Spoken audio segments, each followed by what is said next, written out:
数以万计的锦鲤展现树大便是美的震撼姿态，这些才刚饲养1年，在主人钟英哲眼中还像是幼稚园孩子般活泼喧闹。6英尺的大锦鲤身长超过80公分，是呵护6、7年才有的成果，也是钟英哲的骄傲。所以这个每一条鱼对我们来讲都是很有感情在里面的。还要卖的时候也会很不舍，可是为了钱还是要让快乐给别人啊。所以常常在现实跟情感之间拉锯。对，钟英哲的锦鲤很抢手，国际比赛常得奖，客人总是慕名而来。原本养无国语的他，一次看到朋友的锦鲤，惊艳而后爱上，从锦鲤的血统入门，营养学、鱼病学开始研究。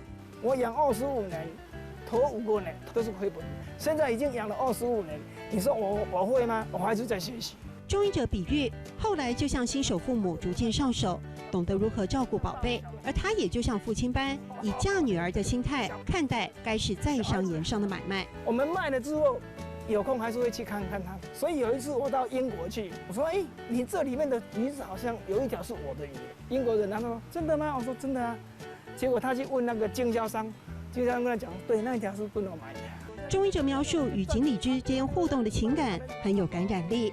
这一天，主人破例点头答应，让我和他的鱼孩子们来个亲密接触。你懂听吗？爱动跳，好特别的经验哦。你懂听吗？爱动跳，我有没有开心？我好开心啊！笑说自己手里只有鱼，没有现金的鱼爸爸，夕阳余晖下，享受着另类的天伦乐，沉浸在欢愉的世界。有动跳么？爱动跳，有动跳么？爱动跳。